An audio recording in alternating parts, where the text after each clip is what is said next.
এই যে আসছে ব্লগার, আসছে কন্টেন্ট ক্রিয়েটর, ভিডিও করতে যেখানে যাস সেখানেই কে ভিডিও করা লাগে।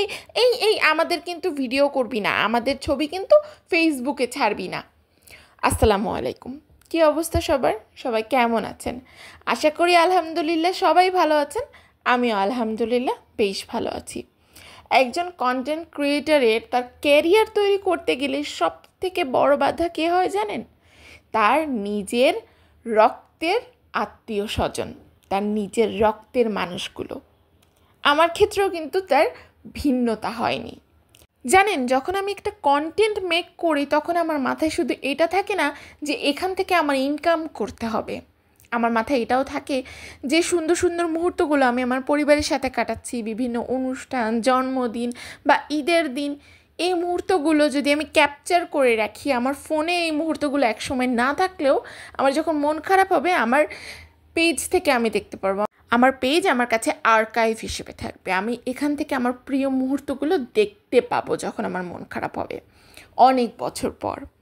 তো যখন আমি ভিডিও শ্যুটটা করি, আমার যে অনুষ্ঠানগুলো থাকে সেখানেই আমার আত্মীয় স্বজন বলে, আসছে ব্লগার, এখন ব্লগ করবে, ভিডিও করবে। এই রাখ তো এখন মোবাইলটা, কী করছিস, ভিডিও করছিস কেন? আর শোন, এই ভিডিও যেন ফেসবুকে না যায়, আমাদের ভিডিও কিন্তু ফেসবুকে ছাড়বি না, আসছে ভিডিও করতে।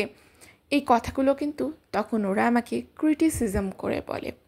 আর যারা আমাকে বলে না, এই আমাদের ভিডিও কিন্তু ফেসবুকে দিবি না, আমাদের ছবি যেন ফেসবুকে না যায়, তোর পেজে যেন না যায়, তাদেরকেই আমি দেখি বিভিন্ন রসালো রসালো স্ট্যাটাস দিয়ে তারা তাদের ফেসবুক অ্যাকাউন্টে ছবি শেয়ার করে।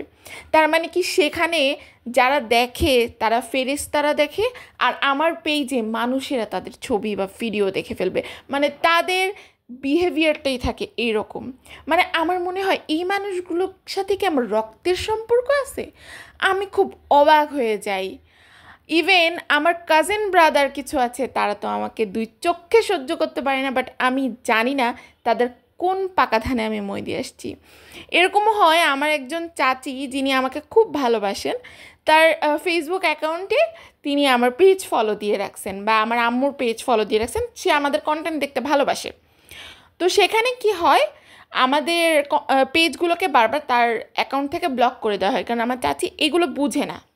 মানে সে একটু ফেসবুক সম্পর্কে তার জ্ঞানটা কম, যার কারণে সে বুঝে না যে ফেসবুকে ব্লক মারা কি আর লাইক করা কি, কমেন্ট করা কি, সেগুলো বুঝে না। বাট সে দেখে, সে আমাদের একজন ভিউয়ার হিসেবে দেখে, তার দেখতে ভালো লাগে। তো তার ফোনে কিন্তু এত প্রাইভেসি নাই। মানে তার ফোন আমি ধরতেছি কিংবা আমার কোনো কাজিন ব্রাদার ধরতেছে, কোনো কাজিন সিস্টার ধরতেছে, তার এগুলো নিয়ে কিছু যায় আসে না। ওরা তো আমার ছেলে মেয়ের মতো, ওরা আমার ফোন দেখতেই পারে। আমার চাচির কাছে বিষয়টা হচ্ছে এরকম।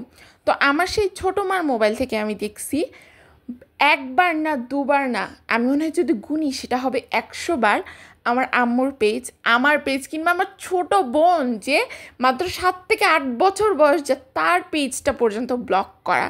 মানে আমি তো তাদের হিংসার শিকার, এটা আমি না হয় বুঝেই নিলাম যে তারা আমাকে সহ্য করতে পারে না, আমার হিংসা করে, যে কোনো একটা যাই হোক। কিন্তু আমার ছোট বোন, ও তো দুধের বাচ্চা, ও কি করছে? আমার প্রশ্ন হচ্ছে এইটা।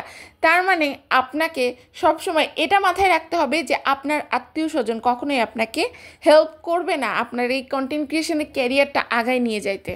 তো আমি জানি যে এরকম কাণ্ড কারখানা যে শুধু আমার সাথে হয় এরকম না। আমার পরিচিত যেই সকল কন্টেন্ট ক্রিয়েটারদের সাথে আমার কথা হয়, তারা ম্যাক্সিমামই বলে হ্যাঁ, তাদের আত্মীয় স্বজনরাও তাদের সাথে ঠিক সেম বিহেভিয়ারটা করে।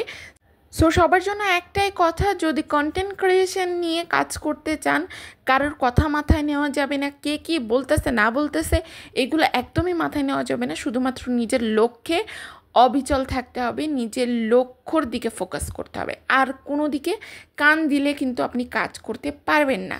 সো সবাই ভালো থাকবেন, সুস্থ থাকবেন, অ্যান্ড আমার পাশে থাকবেন। আল্লাহ হাফেজ।